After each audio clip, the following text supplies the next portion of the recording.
Hi, I'm Phil Malto and welcome to Snowbuilder Television, now brought to you by OSM Magazine. On today's show, we're off to the mountains to check out the latest in snowbike action, and we're also going to check out the latest mountain sleds from all four OEMs. Let's ride.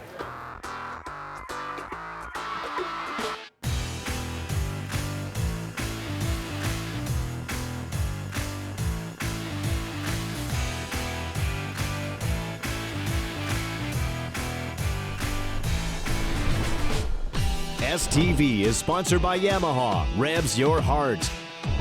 Kimpex, fueled by fun. And by CKX, wear your passion.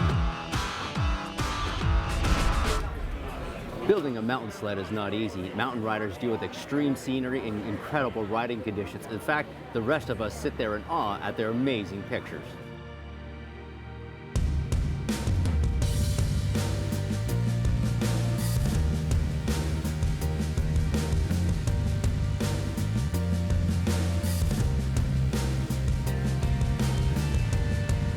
Making a sled for that group is not an easy task, and impressing that crowd is not easy. They've been there and done that, and when it comes to conjuring up sled power, they've turboed and boosted beyond any engineer's wildest dreams. In comes Yamaha for 2017 with the turbocharged Sidewinder 162 MTX. Wow, this sled got everyone's attention. Here is a four-stroke that can run at the peaks straight out of the crate.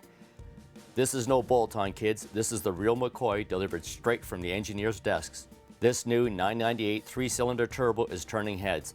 With initial reports of 180 horsepower, many were not surprised to see dyno numbers in the 200 range. This thing really pulls, and in the mountains it has got the power and the power-to-weight ratio that is needed in the backcountry powder. Looking at the cutaways of this motor, one can see there is a lot of engineering to deliver the power and make sure the motor has durability for the long haul. Here are the nuts and bolts of this 998 triple turbo. It utilizes a 9-sensor engine management system for fuel flow, and it has a NOx sensor to adjust ignition timing and manifold pressure. The turbo itself is designed to handle the changes of all the turbo power and heat. With ceramic bearings, the blade assembly is very light yet strong. The lightness is a huge inertia-reducing bonus and assists with quick boost and throttle response. It has a ton of power and torque, but getting that to the track is the duty of the new YSRC clutching. Upshifting and backshifting are crucial when mountain riders are on and off the powder in tight riding situations. This clutch allows the rider to control the delivery of power to the skid in those quick response moments in the powder. When that power gets to the snow, it hooks up through the 3-inch power claw track. Those who ride with the 3-inch tracks know how effective they are in churning up the powder and finding traction to give you the lift and the bite you want. Losing a couple pounds of weight in the design only adds to the premium performance of this deep biting track. While the power is working through the rear of the skid, the front is also doing its part. The 36-inch front reduces drag with its compact design that allows for a narrow route and easy maneuverability, and with less drag on the side hills and carving. Also up front, you will find the Fox Float 3 shocks, which allow changes to the way the front end responds. Along with that shock package, Yamaha has delivered a new mountain ski that helps with flotation in deep powder. For those riders who really get into the riding and utilize every part of the sled, Yamaha has integrated traction lugs into the top of the ski. It is one more place to plant your feet in those extreme riding situations. For 2017, Yamaha Sidewinder MTX 162 really delivers with power, clutching, traction, and handling to get you to your riding places.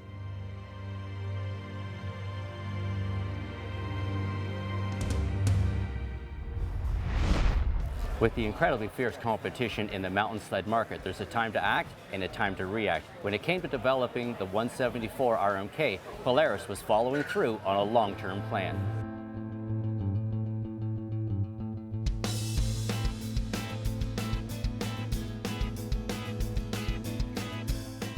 With the incredibly fierce competition in mountain sleds, there was a time to act and a time to react. When it came to developing the Pro RMK 174, Polaris was not reacting to the market, they were following through on a long-term plan and design. In the mountain category, the move from the 160s to 170s range of track length is happening very quickly. A thorough tech session followed by a test ride proved that this Pro RMK 174 is destined for greatness. So what exactly did Polaris do to this machine that has it garnering so much respect? They managed to build a longer track sled without making it feel like a 53-foot transport. This is not a train that won't turn. This is 174 inches of flotation that handles like a 163 or a 155. it delivers all the flotation and traction but maintains the easy-to-ride feel of its shorter track siblings. A big part of that is the rear skid assembly, where the geometry has been revised to control the pitch. The weight transfer is a huge asset here, and we saw it in the tight riding areas we experienced at Snowshoot. It is one thing to carve in a wide open metal, but when nature closes in on you, maneuverability becomes a high priority, and that is where this 174 really shines. The new rail design and revised geometry really help this machine perform, allowing the rider to do all the moves and lines they want without ever struggling to bring it back to their intended line. A big part of that great handling for this extra long track sled is the Axis RMK chassis. This design is great, ensuring you don't get hung up on the snow under the sled. It jumps out on the snow, stays on top, and lets you carve those crisp lines and set your course through the tight forests of the mountains. It seems odd to talk about a sled powered by an 800 and taking so long to get to that part of the review, but trust me, this 800 has it all. The chassis and handling are so impressive that we take the top-notch performance of the 800 HO for granted. With a few years in the field, this power plant has proven itself in many applications. Utilizing groove pistons, V-force reeds, 3-stage electronic exhaust valves, and a high-efficiency system for intake and exhaust, this engine can really pump out the power. Once on the mountain, you will also experience the benefit of the lightweight crankshaft that gets this 800 spinning faster for an added bonus in the powder. What we experienced with this Polaris package was really that, a full package. This is not a response sled, it is a statement by Polaris. Our first-hand experience on the sled proved to us that it has the qualities and delivers everything that a mountain rider could ever want.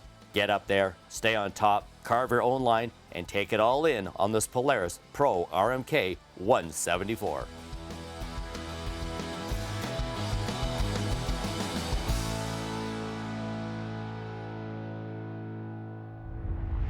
The competition in the flatlands is tough. In the mountains, it's really tough. You either go big or you go home. For 2017, Skidoo went big with a new chassis, a new motor, and more.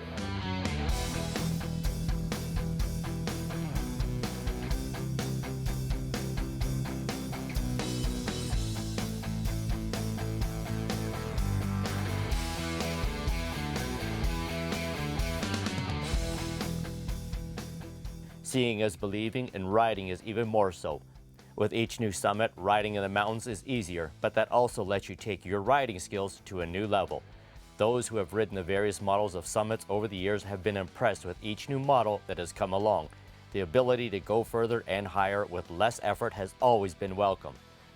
This new summit delivers a lot to the rider, and it all starts with centralization. This is extremely important for the stand-up mountain rider. Whether you are leaning left or right, the weight and balance is the same. The new 850 motor may look off to one side, and that is to balance the motor and the clutch weight. This balanced arrangement allows for much easier side hilling and powder turns. Light in weight and centralizing what mass is there makes this thing so easy to operate in the backcountry, especially with the pull of that incredible all-new 850 motor. At 165 horsepower, this thing is really pulling for you, and you feel it all the way up the slope.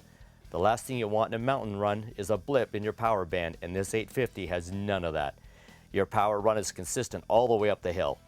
Working with that great new motor is a new clutch that ensures your power is going to the track and not getting lost in the process. This all-new clutch with its rollers is so super smooth and really works well with the ultra-smooth power band of the motor.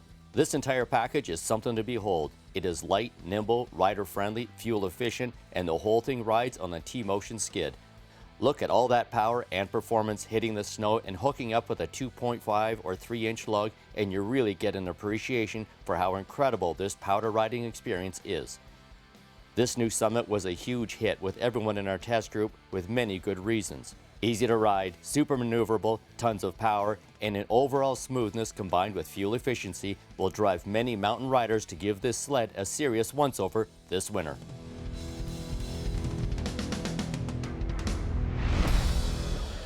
Smooth as silk is what best describes the M8000 162. With a few refinements, Arctic Cat once again shows us how smooth their sleds are in the mountains.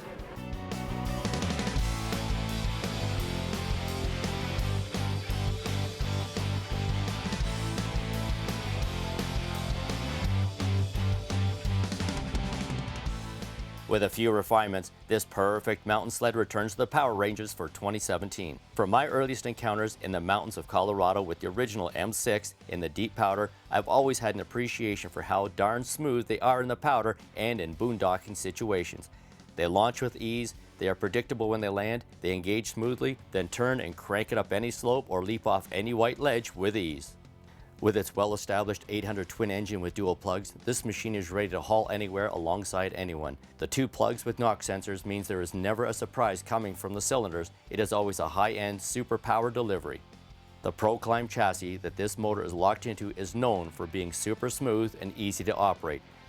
Another factor is a great feel that comes from the front end. There, Arctic Cat uses its single post design with angles necessary for powder carving and power turns. With its tapered 7-inch skis, this sled stays on top of the snow, but also provides maneuverability at the same time. Under this sled is the 162 Power Claw with 3-inch lugs. This track really hooks up and lets this sled walk through any deep meadow. For smooth, proven performance high up in the hills, Arctic Cat has delivered once again with their Mountain Cat offering.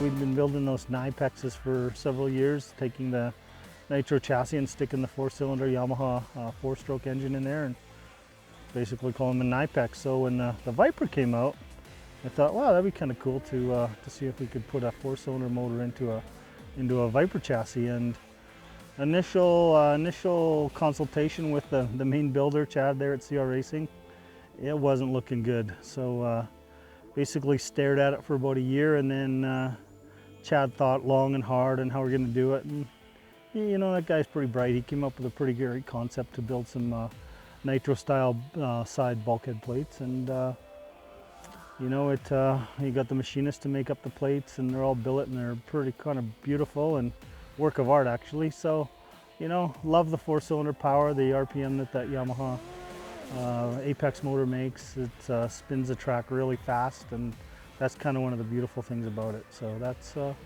why we did it.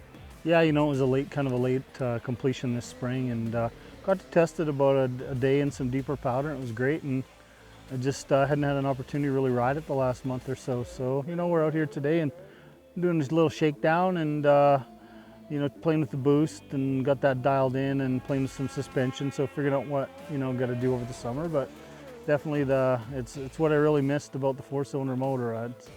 You know, you can certainly tell that it's a 4-cylinder power plant under there, because it revs up real fast and it spins the track really quick. So it's like I said, that's the beauty of it, is the 4-cylinder motor and the ultra high 10,000 RPM plus. It really whips out 174 3-inch tracks like nothing else.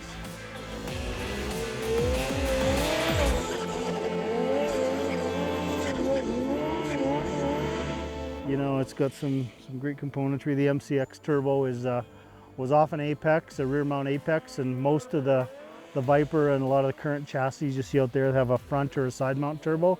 And this is a rear mount MCX turbo adapted to fit in this chassis. And I mean, I tell you, I love that part about it, because it has a great snow to air intercooler in the tunnel, and it helps cool that charge. And these things are great. They help balance the chassis, so you're not adding more weight up front. You put the weight at the back, it helps balance the chassis overall.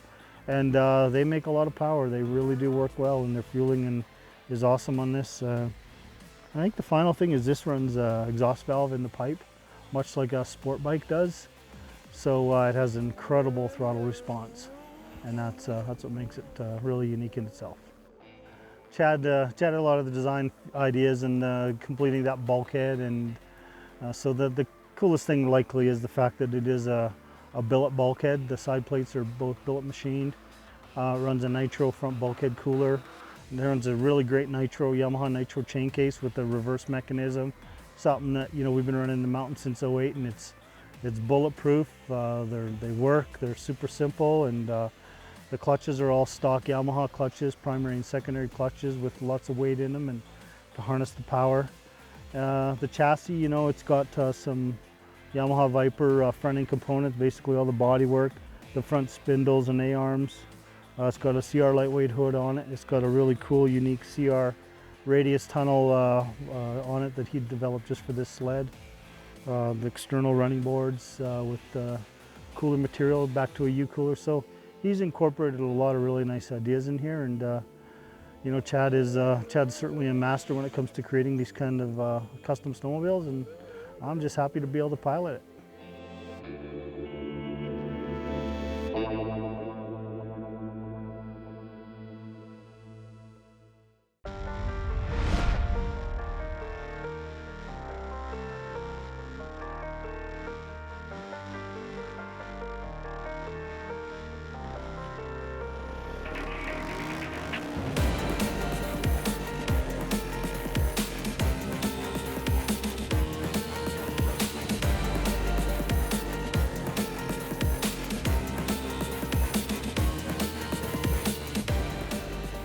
I'll never forget the first time I saw a Snowbike 4 years ago.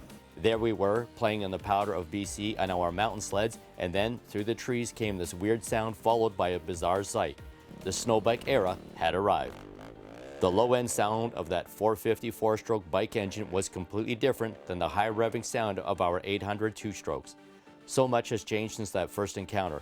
The technology and the number of riders has really brought this new form of winter recreation to an explosive level.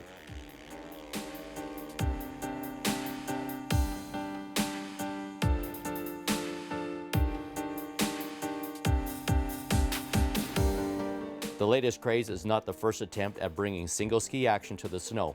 Vintage fans will remember the petite Chrysler SnowRunner of 1980, and in the 1990s, we saw the much larger Boivin Snowhawk appear on the snow. Both were based on the idea of a single ski snow machine that rode more like a bike than a sled.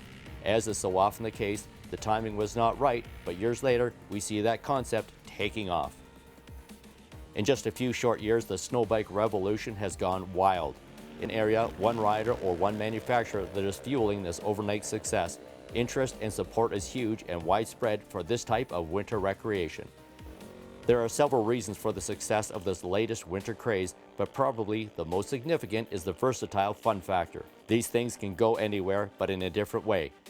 Talking with the many snowmobile riders who have made the move to one ski, we have always found it interesting that the fun factor plays such a strong part of the rider experience. Where they play and how they play is an interesting study. Going back to my first encounter, I noticed that the bikes avoided the switchback trail network up the mountain and instead opted to carve a straight line up the vertical course through the trees. They don't turn well on hard-packed, is what I was told. Watching them disappear into the trees, I realized that missing out on the hard-packed trail ride was not a concern. The idea of riding among trees is something I still have a tricky time getting used to. In my experience, any time I've ended up close to trees, I've made a huge blunder. For the folks that ride snowbikes, the trees are more like playful pylons to carve around and to jump through. They are a reference point for the fun factor that we often hear them referring to. Talk to any snowbike rider and they'll tell you about their ability to go where sleds cannot. They can thread a needle that would get a sled caught up. They will also tell you it is not a matter of which is better, it's just that they are different and the rider has to decide which ride is for them. Another interesting observation is how many riders flip back and forth between their sled and their snowbike. There are differences with range, speed, and climbing ability, but they share the common goals of having fun in the backcountry.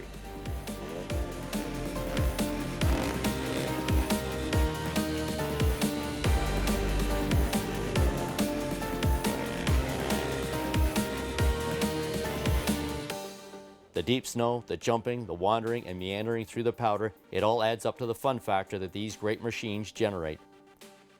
Like the early years of snowmobiles, what started with a few became the many. More riders meant more companies getting involved. Since those first sightings, the numbers have gone crazy for orders.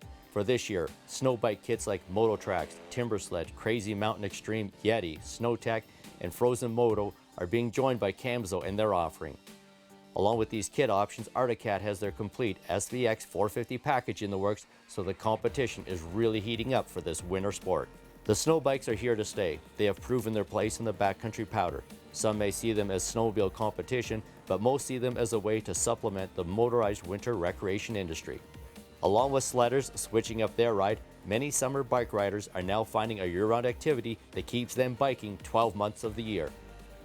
The industry and sport of snow bike riding is growing and growing rapidly. How much room for growth remains to be seen. How many more companies will build kits? How many companies will build full-up snow bikes? And how many people will take up the sport are all questions that only time will answer. For now, we know we will continue to see more snow bikes on the snow this winter.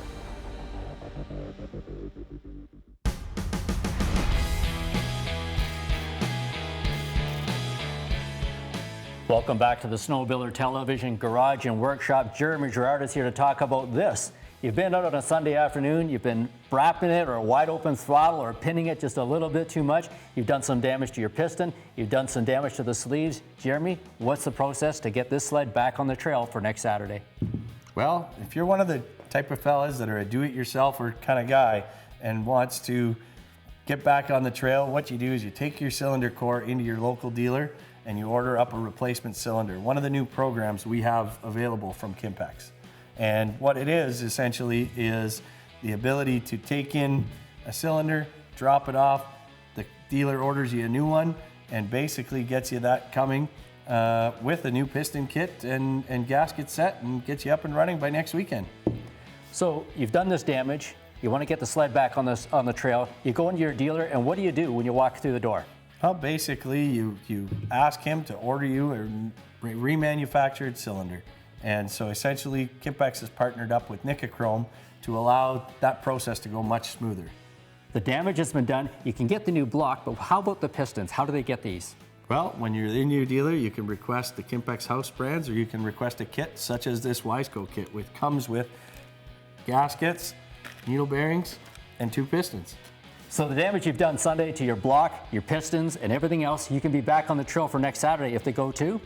You head into your local Kimpex dealer and get back on the sled for next Saturday.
STV is sponsored by Yamaha, revs your heart.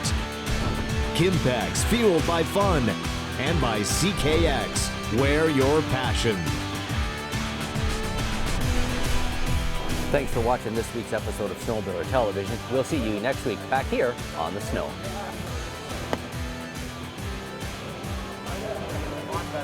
Way better? I'm 53, it doesn't matter.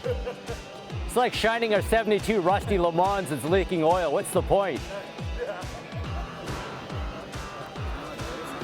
Just go back to your booth.